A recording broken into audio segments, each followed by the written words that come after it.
Hi everyone, welcome back to another video and today I'm going to be talking about how my week's been going so far as a master's student at the University of Bath. And so I'm going to be explaining what I've been getting up to week by week. I started off by researching a landscape precedent.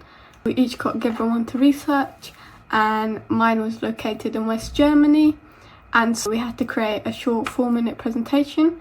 And what I really liked about mine is that it's like a landscape park that was full of industrial machines, but when that decline started to be apparent, they decided to turn it into an industrial park, cleaning up some of the pollution in the river and making it more of a landmark attraction. And so I just was doing some research, googling some stuff, trying to look up the architects. And then I was also trying to think about how I could graphically represent that in a good, engaging way, as a lot of the time in architecture, you don't really get taught how to present your work graphically. So I was trying to adopt more of a graphic design mindset, how they consider the design of their fonts and things like that. And so I chose to do like a green colour palette, and I thought it really worked with the project well, as the project was to do with greenery and nature and integrating that onto the site. One of the tips I'd have, one of the things that I would really recommend during your design projects, considering the graphic style and how you want to lay it out to really capture the audience or the person who's going to be looking at your project, and also keeping it minimal. A lot of people recommend white space is good to try not to make it too cluttered. The rest of the week I had to get on with some thinking for my design project. We started off with some early design games, and it had to do with the design philosophy. We got given a page where we had to write down words. It was like prompts of what a site was. A site it was, it is, and it could be, and then we had to assign words to those. And what I really liked about that is that it made me think about the site in terms of the history, what it was in the past and what it is currently, and then what it could be in the future. And then after that we got onto the playing stage, and we had to create a series of plasticine models, and I really liked that because it really took away the more formal design of architecture and made you consider it in a more playful sense. And the plasticine models were more of a playful thing, it wasn't anything final. And I really liked that, how there wasn't a lot of pressure to do it. I really suggest looking up that book. I will link it out in the comments as well, but it's really good in terms of making you think more critically about your design projects in a more informal way. And the design project this year, I'll be for design a space towards making or crafting, a makerspace. I chose to do woodwork, and as part of that we got a series of tasks. One of them was early on trying to create a series of models from found objects or to photograph anything that we liked on the site. There was quite a lot of trees, woodlands, leaves, also bricks and stone. And then we also had to create a short poem, which was new to me.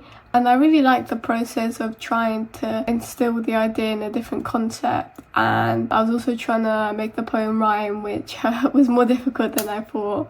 But in the end, I quite liked it. And I was trying to do it in the perspective of a tree and how they would feel about the space. And I thought it was really successful. I'll show it up on the screen. And then I also tried to do a drawing next to it to create more of an illustrative feel to it, starting off with a floor plan. When I was beginning the model, I didn't really know what I had in mind, but I was just treating it more as a creative process. That's one of the things I recommend. Even if you don't have anything in mind, just starting some sort of model, even if it's really sketchy, really helps you to develop the idea. I know personally when I started, I really struggled with model making because often it would take a lot of time and I didn't really see how it related to the process. But over time, as I've gotten more used to it, it's been really useful to visualize what you have in your head in more of a 3D sense rather than just looking like 2D plans. And also your tutors really appreciate seeing a physical object and being able to move it around or orientate it.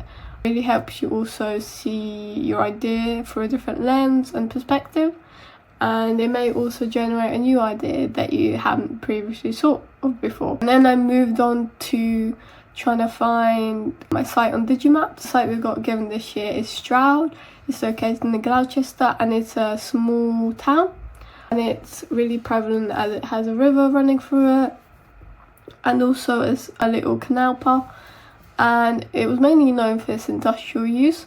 I was trying to find it on Digimaps and then highlighting a portion of it and then creating a little site model for me in Rhino, and that's the software I use.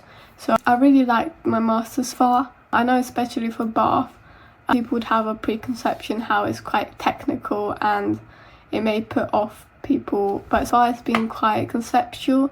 I know it's still early on, but it's been really nice to go back to first year and really explore your ideas in a more fun way. And it also gets you thinking more creatively in terms of different ideas or ideologies, and especially in lectures where we've had quite a few people come in talking about sustainability and ecology as well, which not a lot of people mention, how it's really important to consider the nature and animals, and sometimes that's quite overlooked in design. If you have a chance to consider that in your project, I really recommend it, and it will greatly improve how you present things and also in terms of marking. And yeah, I just say really have fun with it, especially at the start. And even if things go wrong, such as your development, I know I've had some that I had no idea in what direction they were going, but I still included them as it really helps to show your design process and just how you're thinking about the project. Thank you for watching this video, and hopefully some of the insight that I've shared of the types of things I've been getting on at uni during the early stages for my masters.